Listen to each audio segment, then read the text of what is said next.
नमस्कार, साहित्य तक के बुक कैफ़े के एक दिन एक किताब में मैं जयप्रकाश पांडे आपका स्वागत करता हूं। आज शुक्रवार है और वादे के मुताबिक मैं एक काव्य संकलन के साथ उपस्थित हूं। यह युवा रचनाकार राहगीर का काव्य संग्रह है। राजस्थान के सीकर में पैदा हुए घुमक्कड़ कलाकार हैं।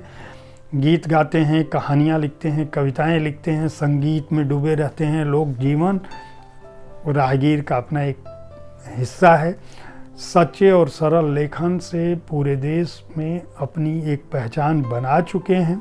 उनके गीत लोगों की निगाह में है, चूँकि घुमक्कड़ी है, यायावर है, सोशल दुनिया का जाना माना नाम है। जहाँ तक इस संकलन की बात है, यह उनका पहला संकलन है और जिसका नाम है कैसा कुत्ता है। वो पाठकों के लिए जो लिखते हैं, मैं उन्हीं से इस संकलन का परिचय बता देता हूँ। वो लिखते हैं, इसी दुनिया के किसी दूरस्थ कोने में लोग हैं जिन्हें फ़र्क नहीं पड़ता मेरे होने न होने में। वहाँ जाना है मुझे, अपने वजूद की खबर देनी है, हर बंदे से मिलना है, दस्तक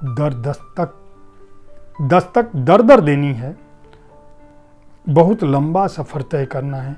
राहगीर इस रूह को थकाने के लिए कुछ कहानियाँ मेरे अपने लिए हैं, कुछ कहानियाँ जमाने के लिए। जो कहानियाँ मेरे दिल के सबसे पास थी, उनमें से कुछ मैंने इस किताब में लिख दी हैं, जिनसे आप जल्दी ही मिल लेंगे, और कुछ कहानियाँ मैंने अपने पास रख ली हैं, जिनसे आप तभी मिल पाएंगे जब हम किसी सफ़र के दौरान बैठेंगे किसी ठंडी बेंच पर गर्म चाय लेकर। जानने और चाहने वालों के लिए राहगीर भाई, अनजानों के लिए भीड़ से गुजरता है एक और राहगीर।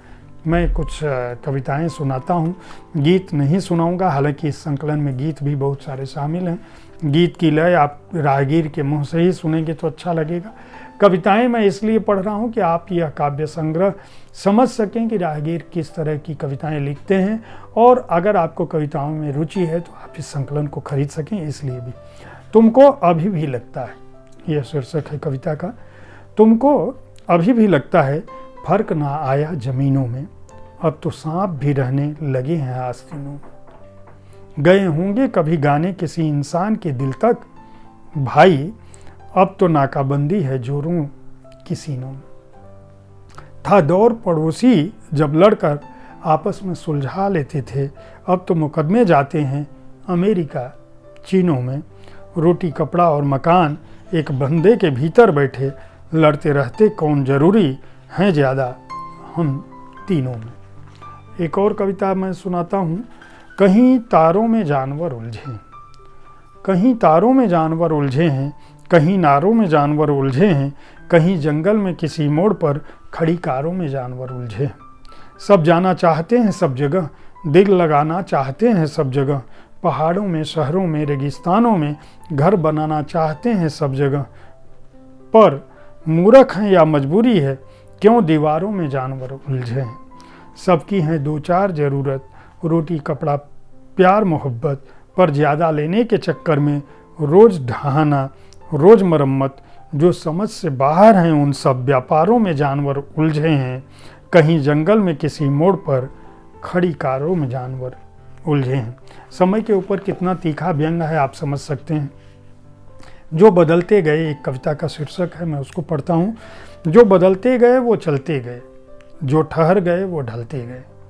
रास्ते में मिले आवारा कुत्तों को सहलाकर हमारे नादान से दिल बहलते गए। खाए हैं धोखे कई इस सफ़र में हमने, कुछ हमने पचा लिए कुछ खलते गए। भर भर के परात किस्मत ने रास्तों में अंगारे फेंके, हम भी कहाँ कम थे उछलते गए। ख्वाबों के कोयले से राख हटाने के लिए हम दिन रात आंखें मसलते गए। इस संकलन से एक और मैं कविता, आखिरी कविता जो मैं पढ़ूंगा सुना देता हूँ, बहुत छोटी सी है।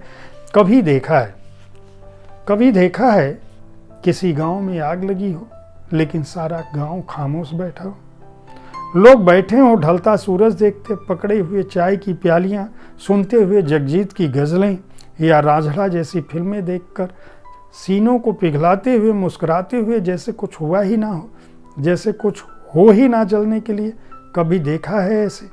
नहीं। तो फिर मुझसे जब मिले थे तो क्या देखा था।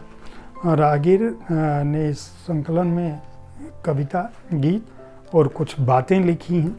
आप उनके रचनाक्रम को यह समझ कर खरीद कर पढ़ सकते हैं कि एक युवा रचनाकार अपने पहले संग्रह में अपने विचारों के साथ किस रूप में आया है। 144 पृष्ठ हैं इस पुस्तक में। हिंद युग्म ने प्रकाशित किया है इसे। मूल्य 199 रुपये है। इसके नाम पर मत जाइए। राहगीर बहुत प्यारे हैं, केवल अच्छा गाते और सुनाते ही नहीं बल्कि उनका मन और विचार भी अच्छा है।